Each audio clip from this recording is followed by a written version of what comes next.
Bonjour, nous sommes en 2022, nous sommes dans le site de l'Institut Docteur Angélique et dans une série de vidéos consacrées aux commentaires de la Somme théologique de saint Thomas d'Aquin. Et j'en suis rendu toujours dans la prima pars de la Somme, à ce qu'on appelle l'œuvre des 6 jours. En grec, le nom c'est l'Hexaéméron. Et j'en suis rendu à la question 69 qui manifestement va aborder la Terre en formation. Donc on n'est plus dans le firmament, dans l'immensité de l'univers. En tout cas, si on fait un espèce de concordisme avec ce texte de la Genèse et avec ce que nous savons en science. Donc je rappelle que même si je suis thomiste, je serais plutôt ici thomasien. Ça veut dire regardant ce que la science moderne apporte et non pas me fiant à ce que, à l'époque, saint Thomas d'Aquin disait à partir de la science périmée de son époque. Et donc l'article 1 demande « Le récit du rassemblement des eaux est-il convenablement fait au 3e jour ?» Voici le texte de la Genèse, verset 9 du chapitre 1. Dieu dit que les eaux qui sont sous le ciel s'amassent en une seule masse et qu'apparaisse le continent, et il en fut ainsi. Dieu appela le continent terre et la masse des eaux mer, et Dieu vit que cela était bon. Alors je dirais que pour un tel texte, il faut donc procéder de 2 façons, comme saint Thomas d'Aquin nous l'a appris. D'abord, regardez s'il y a une concordance, même légère, très souple, je vais le montrer dans l'article suivant, avec ce que la science sait. En effet, nous le savons, Dieu, véritablement, nous demande de nous servir de notre raison. Et puis, en second lieu, il va falloir rechercher le sens spirituel mis par Dieu. Alors, d'abord, ici, on peut deviner que les écrivains qui écrivaient avec leurs mots propres, qui sont des hommes probablement du néolithique, je le prouverai à l'article suivant, ces hommes-là ont imaginé, évidemment, que la mer allait dans un lieu et que la terre, elle était vivable, qu'elle était préparée pour que les hommes puissent vivre. Est-ce que ça correspond à ce qu'il s'est passé? Je dirais, pour les données actuelles de la science, on peut le dire, oui, manifestement, la vie est apparue dans la mer. Il y a eu, à un moment donné, donc une terre qui était absolument stérile, parce qu'elle était à peine refroidie et elle tournait autour du soleil, ce qui pose problème, l'article suivant va le démontrer. Et venant de l'espace, des milliers de comètes remplies d'eau sont tombées sur la Terre. Et les océans se sont formés de cette façon-là. Donc il faut imaginer le monde à un moment donné comme étant évidemment volcanique, rempli de gaz sulfurés, mais avec de la vapeur d'eau qui va et qui vient, qui monte et qui descend, qui tombe en pluie acide. Et puis, il y a cet aspect magnétique de la Terre qui permet à ce que l'eau, frappée par les rayons du soleil, ne soit pas dissoute et transformée en autre chose que de l'eau. Donc, l'eau se forme sur la Terre et manifestement, ça correspond à quelque chose.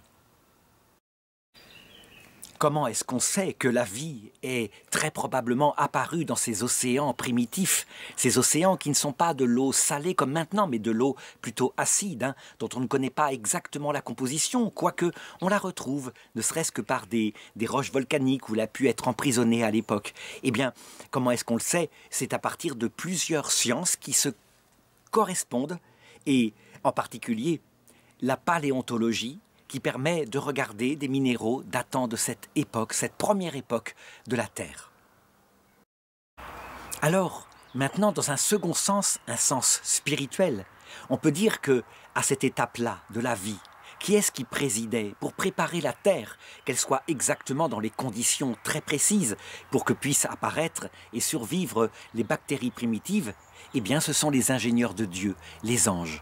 Et donc, en distinguant la Terre et la mer, on peut imaginer que ça correspond, pour la mer, à, je dirais, l'idée contemplative qu'ils ont du projet de Dieu.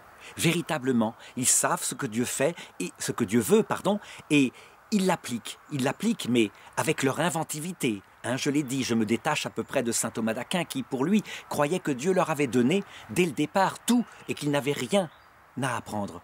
En réalité, manifestement, on le voit, eh bien, je dirais, ils préparent les choses de manière très intelligente et peu à peu, dans le temps qui leur correspond, qui est l'évum. Et donc, pour eux, 1 million d'années, c'est comme un instant, hein, c'est peu importe. Je dirais, il ne faut pas du tout considérer les choses en temps terrestre pour eux. En ce qui concerne la Terre, eh bien, c'est le réalisme de leur action que ça signifie. Ça veut dire que, véritablement, ils apprennent à travailler cette matière, à la former de plus en plus. Et là, en l'occurrence, dans ce premier temps, eh bien, c'est un monde encore minéral, mais un monde qui va pouvoir être le réceptacle des premiers vivants. Alors maintenant, quelques objections, dont la première dit: eh bien, il semble que ce récit-là de la séparation de l'eau avec la mer et puis de la terre ne corresponde pas, ne serait-ce que parce qu'on le voit. Dans les 2 premiers jours, il est dit que Dieu fit, ce qui indique un acte créateur, alors qu'ici, il est dit Dieu rassembla. Et donc, manifestement, Dieu, il continue de créer, donc ça ne semble pas correspondre. Je répondrai que bien au contraire. Je dirais que ici, l'action de Dieu ne consiste pas à créer ex nihilo. D'ailleurs, je l'ai montré, hein, c'est uniquement le premier jour qu'il y a création ex nihilo de la matière primitive et des anges. Ensuite, c'est une question d'organisation de cette matière. Et donc, quand il est dit que les eaux se rassemblent, véritablement, on est dans un travail qui peut être délégué aux anges de Dieu. Dieu n'a pas besoin de le faire lui-même, et donc, quand on connaît sa manière d'être par Jésus-Christ, être humble, eh bien, on peut dire qu'il applique le principe de subsidiarité, il laisse l'initiative plénière à ses anges. Les anges ne sont donc pas au sens fort des créateurs, mais plutôt des jardiniers de la terre, ils préparent, et c'est bien fait. Alors l'objection 2 dit, la terre était primitivement couverte par les eaux, et donc, pourquoi est-ce qu'elle est dite indivisible ? Il n'y avait donc pas de lieu au-dessus de la terre où les eaux pouvaient être rassemblées. Là, pour le coup, si on regarde, je dirais, les choses d'un point de vue scientifique, il faut faire particulièrement confiance aux savants qui décrivent comment la dérive des continents est une découverte faite au début du XXe siècle et que la Terre, qui est une boule de feu à l'intérieur de lave, eh bien, elle est capable de soubresauts qui font apparaître des montagnes et donc forcément, les montagnes s'élèvent au-dessus de la mer et la mer se rassemble à un endroit où elle peut être stable. Donc c'est un phénomène physique tout à fait naturel. Les scientifiques démontrent constamment et essayent de reconstituer cette dérive des continents qui s'est passée à l'époque, un peu comme si les morceaux de terre eh bien, flottaient sur un manteau de lave et se déplacent, quelquefois s'unifient en un seul continent et quelquefois au contraire se séparent. Alors une troisième objection dit « Les eaux ne sont pas continues entre elles, il y a plusieurs océans, donc manifestement ça ne correspond pas, il n'y avait pas qu'un seul lieu où était la mer. » Il faut répondre à cela que là pour le coup on peut faire un peu de concordisme. Il y a eu des moments dans l'histoire de la Terre où il n'y avait qu'un seul continent, qu'on appelait la Pangée, il y a eu d'autres noms parce que les choses évoluaient sur des millions d'années, et puis dans ces moments-là, la mer était évidemment dans un seul endroit. Une quatrième objection dit « Le rassemblement des eaux relève du mouvement local. Et les eaux, on le voit avec les fleuves, elles coulent naturellement vers la mer. Et donc il n'y a pas besoin d'un ordre de Dieu pour cela. » Eh bien, la réponse, oui, effectivement, on doit toujours considérer que Dieu, dès qu'il le peut, se sert de cause seconde. Et les anges de la même façon. Dieu, comme cause première, n'agit que quand il est obligé, je l'ai dit, et ça c'est principalement dans les actes créateurs. Les causes secondes, c'est donc l'intelligence des anges qui, par exemple, vont organiser la terre avec la lune qui va la stabiliser. Je le montrerai dans le prochain jour de la Genèse. En ce qui concerne maintenant les eaux qui se dirigent vers la mer, effectivement, la chose se fait naturellement par les lois de la physique. Les anges s'en servent simplement et ils préparent ainsi le lieu pour qu'apparaisse plus tard la vie. Alors enfin, une dernière objection qui dit « La terre est déjà citée au premier jour, Dieu créa le ciel et la terre, donc là, au troisième jour, c'est quand même pas la peine de la reciter. » Donc, si on fait du concordisme scientifique, on doit dire « Le contexte nous indique que c'est pas dans le même sens que le mot terre est employé dans le premier jour, elle signifie l'apparition de la matière totale. Et puis là, dans le troisième jour, où véritablement c'est la Terre, notre planète, où la vie va apparaître, je dirais, des milliards d'années plus tard. Alors, l'article 2 demande, est-ce que la production des plantes a été faite convenablement le troisième jour? Et donc d'abord, je dis, il y a l'autorité du texte biblique qui est protégée par Dieu, et donc je vais le lire. Genèse chapitre 1 verset 11, Dieu dit que la terre verdisse de verdure, des herbes portant semences et des arbres fruitiers, donnant sur la terre, selon leur espèce, des fruits contenant leurs semences. Et il en fut ainsi, la terre produisit de la verdure, des herbes portant semences selon leurs espèces, des arbres donnant selon leurs espèces des fruits, contenant leurs semences, et Dieu vit que cela était bon. Il y eut un soir, il y eut un matin, troisième jour. Alors je répondrai ici que oui, il faut garder l'autorité et l'inhérence de l'Écriture, mais en affirmant véritablement que ici, nous sommes face à une erreur factuelle, définitive et démontrée au point de vue scientifique.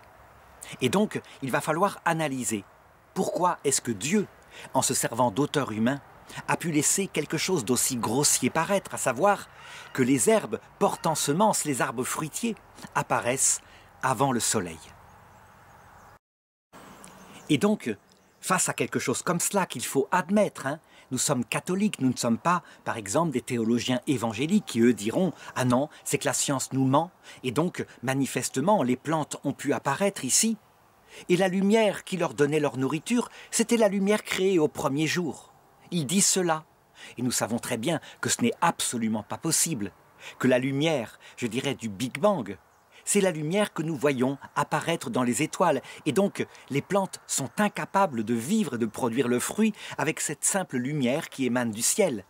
Quand la Terre, si la Terre était flottante, sans qu'il y ait le soleil, eh bien, elle atteindrait des températures comme moins 272 degrés Celsius, et donc, manifestement, aucune vie ne pourrait apparaître. L'eau serait comme une roche extrêmement dure.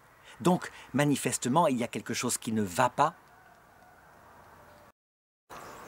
Face à cela, le magistère de l'Église nous donne quelques repères. Et d'abord, par exemple, le pape Léon XIII qui écrit « Puisque le vrai ne peut en aucune façon contredire le vrai, on peut donc être certain qu'une erreur s'est glissée soit dans notre interprétation des paroles sacrées, soit dans une autre partie de la discussion, par exemple dans les sciences. Les évangéliques disent « ce sont les sciences qui se trompent », les catholiques disent « non, manifestement, c'est que nous interprétons mal le texte biblique. Les sciences, là, sont factuelles, et n'importe quel homme, même du néolithique, sait que le soleil est indispensable pour que la vie végétale puisse se développer. »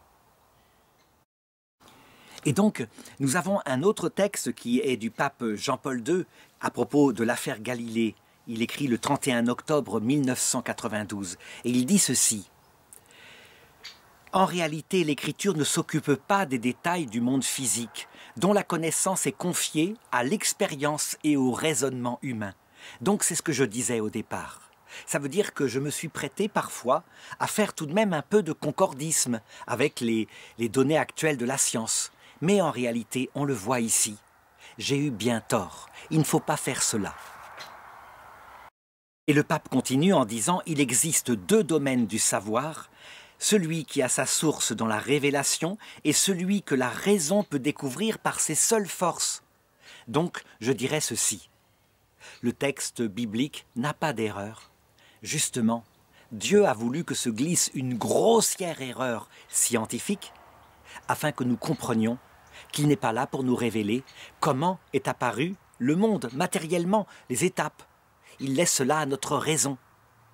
Et donc, nous ne pouvons plus faire du concordisme biblique à partir du texte de la Genèse. Alors, sur quel point ce texte-là veut-il nous révéler quelque chose? Eh bien, saint Thomas d'Aquin le dit dans le De Veritate, au livre 12, article 2, dans la réponse, il dit En toutes choses qui sont pour une fin, la matière est déterminée par ce qu'exige la fin, comme on le voit clairement au deuxième livre de la physique.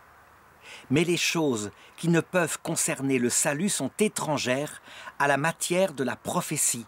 C'est pourquoi saint Augustin dit au deuxième livre de la Genèse, au sens littéral, que quoique nos auteurs sacrés aient su quelle était la figure du ciel, cependant l'Esprit n'a voulu dire par leur bouche que ce qui était utile au salut. Et il est dit en Jean chapitre 16, verset 13, « Quand cet esprit de vérité sera venu, il vous enseignera toute vérité. » Et la glose complète en disant « toute vérité nécessaire au salut ». Et je dis les choses nécessaires au salut, qu'elles soient nécessaires à l'instruction de la foi ou à la formation des mœurs. Et donc, eh bien, que veut dire ce texte biblique? Que veut-il nous révéler concernant notre salut? Eh bien, plusieurs choses. Première chose, les plantes, les animaux primitifs ne sont pas des dieux. Ils sont des créatures qui ont été fabriquées par Dieu, et j'ajouterais, par l'intermédiaire de ces ingénieurs que sont les anges. Deuxièmement, on le voit, manifestement, toute cette création et cette ornementation de la terre est une préparation, évidemment, qui est éphémère, qui va passer dans une terre entièrement corruptible. C'est une préparation pour que puisse être implantée la présence de l'homme et de la femme. Troisièmement, lorsqu'on voit l'immensité de l'œuvre de Dieu, de cet univers gigantesque avec ses centaines de milliards de galaxies, et puis cette petite terre qui est là, eh bien, nous pouvons avoir l'idée de ce qu'est la création de Dieu. Nous sommes sur la terre, nous, avec notre esprit, plus précieux que l'univers tout entier. Mais la grandeur de ce que fait Dieu, pour pouvoir nous y implanter, manifeste à quel point il tient à nous, et aussi certainement à quel point la mesure de sa création n'aura d'autre mesure que son amour, ce qui veut dire qu'il n'arrêtera pas, il continuera, et nous passerons notre éternité à faire du bien sur la terre, comme dit sainte Thérèse de l'Enfant Jésus. Ça veut dire dans cet univers provisoire, où sans doute d'autres créatures spirituelles seront en marche vers la vision béatifique, selon leur nature. Alors, quelques objections maintenant, et l'objection principale, elle est celle-ci. Comment peut-il y avoir un texte qui soit aussi primitif et aussi peu fondé sur l'expérience, au point qu'il dit que la formation des plantes qui fleurissent sur la terre et des arbres fruitiers, donc quelque chose de très évolué, a pu apparaître alors que le soleil n'était pas encore créé. Manifestement, on pourrait dire presque que ce texte-là, il contient des erreurs. Or, c'est la révélation, et la révélation est normalement sans erreur. Eh bien, il faut répondre à ça que les erreurs qui ne portent pas sur la doctrine du salut sont voulues par Dieu, volontairement, je le dirais, parce que, en laissant l'auteur humain écrire des choses absurdes, il nous permet de comprendre ce que dit le saint pape Jean-Paul II, à savoir qu'on ne doit pas trouver dans la révélation les choses concernant les sciences naturelles. Une deuxième objection pourrait dire, nous le savons, à partir des sciences, nous savons que, effectivement, la vie est apparue dans la mer, mais que pendant plusieurs milliards d'années, c'était une vie uniquement bactérienne, donc des unicellulaires, qui remplissaient la mer, qui se démultipliaient, qui se combattaient l'un l'autre, qui se sont développés avec l'évolution, acquérant peu à peu des facultés de défense, des antivirus par rapport aux attaques et aux maladies. Or, la Bible ne fait pas du tout état de l'existence de ces microbes, ce qui pourtant est fondamental. Ça aurait évité tellement de maladies si ça avait été révélé par Dieu. La réponse est la même, à savoir, eh bien, c'est encore une fois à la science, à l'expérimentation par nos outils scientifiques qu'il nous appartient de regarder ce qu'il s'est passé réellement dans l'apparition du monde, alors que le texte biblique vise à nous enseigner une doctrine du salut, à savoir à nous débarrasser de l'idée que les plantes seraient des dieux, que la pluie qui tombe sur la terre serait un dieu à qui il faut offrir des sacrifices. Et on sait à quel point, dans les civilisations du néolithique, probablement époque où ces textes ont été mis par écrit, dans le croissant fertile, eh bien, on pouvait mourir parce qu'il ne pleuvait pas, et donc on se mit à offrir des sacrifices humains à la pluie, au soleil, et ce fut une étape de l'humanité tout entière. On la voit même se réaliser en Amérique du Sud, chez les Incas, chez les Mayas, chez les Aztèques. Manifestement, le texte biblique veut nous libérer de cela. Une autre objection vient de saint Thomas qui dit « Manifestement, les plantes relèvent de la malédiction de la terre. » On le voit après le péché originel, quand il est dit à Adam que la terre produise des ronces, et à la sueur de ton front, tu tireras le pain de la terre. Et donc, manifestement, ici, puisque les plantes sont créées, ça ne devrait pas être indiqué, il n'y a pas eu encore le péché originel. Là, encore une fois, en faisant du concordisme, il est arrivé que des théologiens disent que manifestement, la Terre telle qu'elle se développait, telle que la science la regarde, à cette époque-là, au début de la formation, je dirais, des océans et des plantes, eh bien, la Terre est apparue après le péché originel, puisque la mort est entrée dans le monde par le péché d'un seul. En réalité, il faut encore un contresens. Quand il est dit que la mort est entrée dans le monde par le péché d'un seul, à savoir Adam, il est visé, dit saint Thomas d'Aquin, que la doctrine du salut, ça veut dire ce qui nous concerne nous. La mort est entrée pour l'homme et la femme, qui ne devaient pas mourir, mais monter au ciel par assomption, sans passer par la mort. Par contre, avant, et ne serait-ce que pour nous donner une leçon, quand furent créés Adam et Ève, les animaux, entre eux, se mangeaient et ils mangeaient des plantes. La mort a donc été toujours présente sur la terre.